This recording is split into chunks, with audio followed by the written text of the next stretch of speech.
मैं अजमेर बोल रहा हूँ।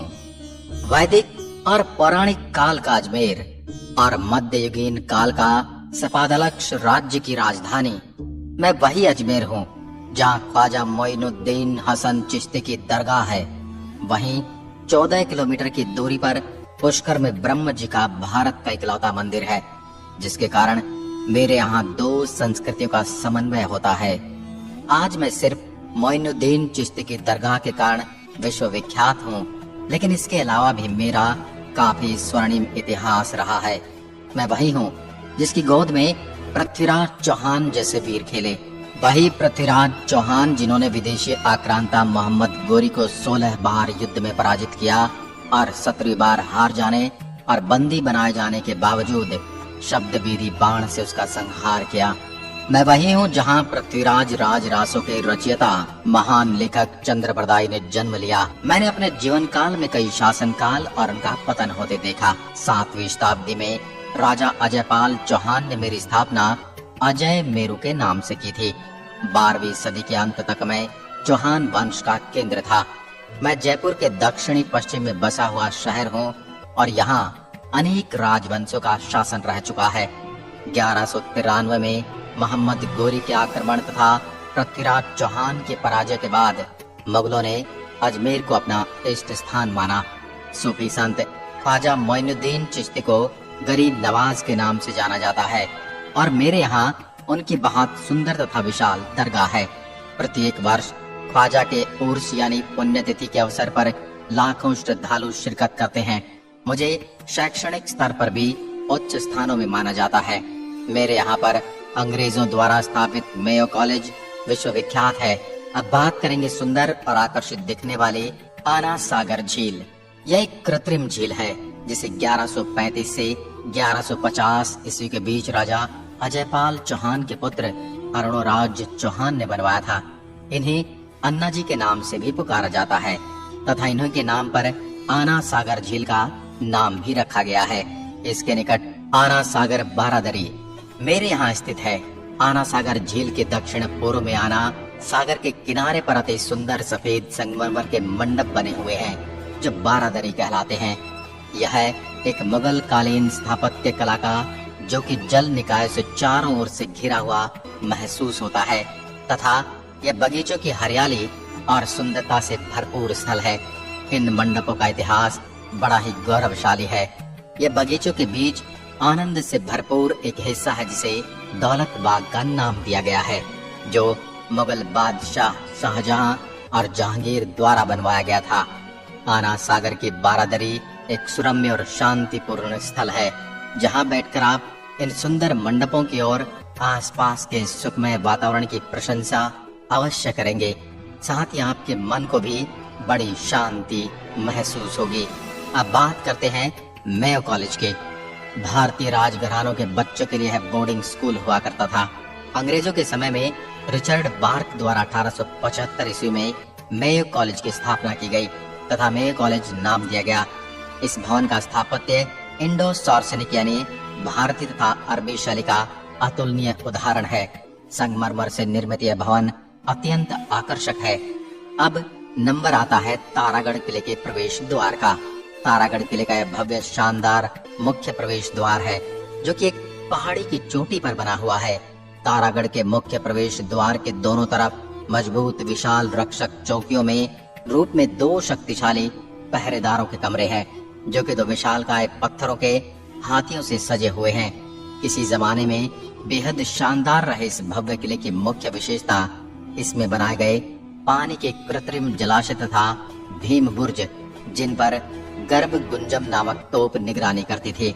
यहाँ पर एक वैभवशाली रानी महल भी है जिसकी खिड़कियों में रंगीन कांच का काम किया है तथा दीवारों व छतों पर भित्ति चित्र बनाए गए हैं जो कि महल के शासकों की रानियों का आवास हुआ करता था।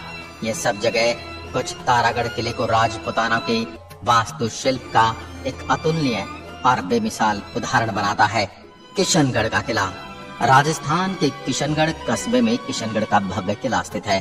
किले को देखने पर इसमें आप जेल, अन्न भंडार, शस्त्रागार और कई प्रमुख भव्य इमारतें भी देखेंगे। इसका सबसे बड़ा भवन दरबार हाल है तथा यही वह स्थान है जहां राजा अपनी प्रतिदिन की शासकीय सभा बुलाया करते थे।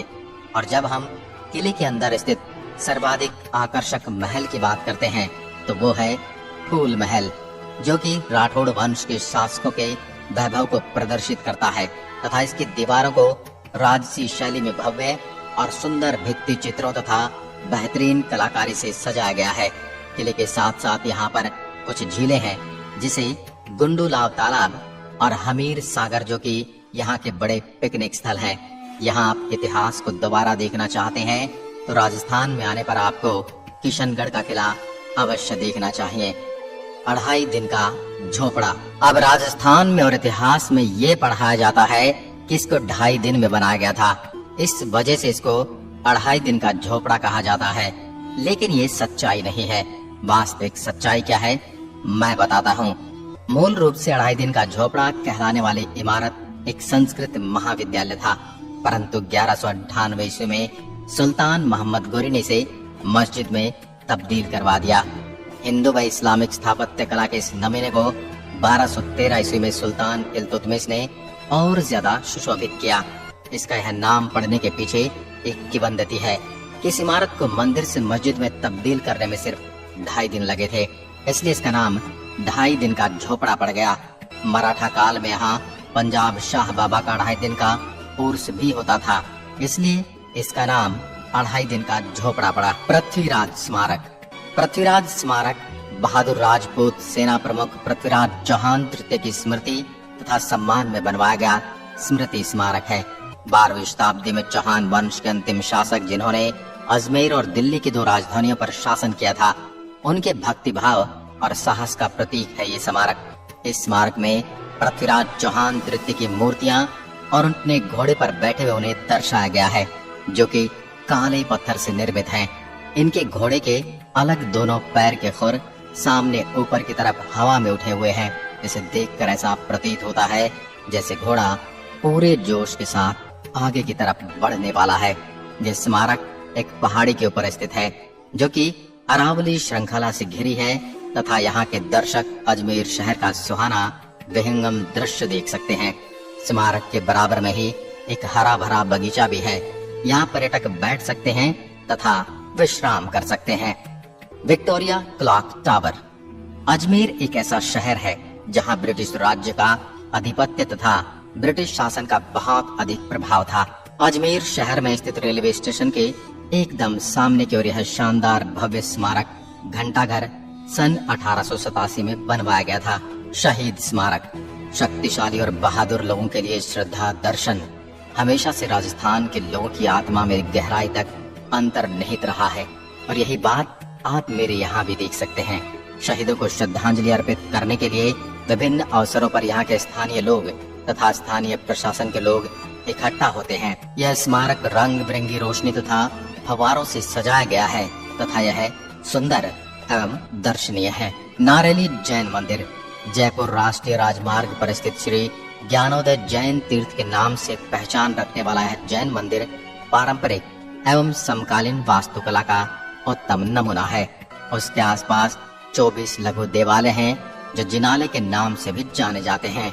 दिगंबर जैन समुदाय के लिए एक महत्वपूर्ण तीर्थ स्थल है। अब बात करते हैं भॉय सागर झील की। अरावली पर्वतमाला की छवि इस कृत्रिम झील में देखी जा सकती है। सन 1892 में एक अंग्रेज इंजीनियर मिस्टर फॉय द्वारा बनवाई गई इस झील को उस समय अकाल राहत कार्य के द्वारा लोगों को सहायता देने के लिए बनवाया गया था। यहाँ का वातावरण मन को शांति देता है। अजमेर शरीफ दरगाह।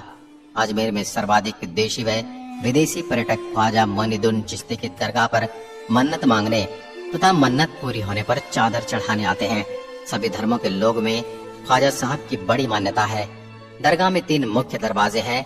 मुख्य द्वार निजाम दरवाजा निजाम हैदराबाद के नवाब द्वारा बनवाया गया था।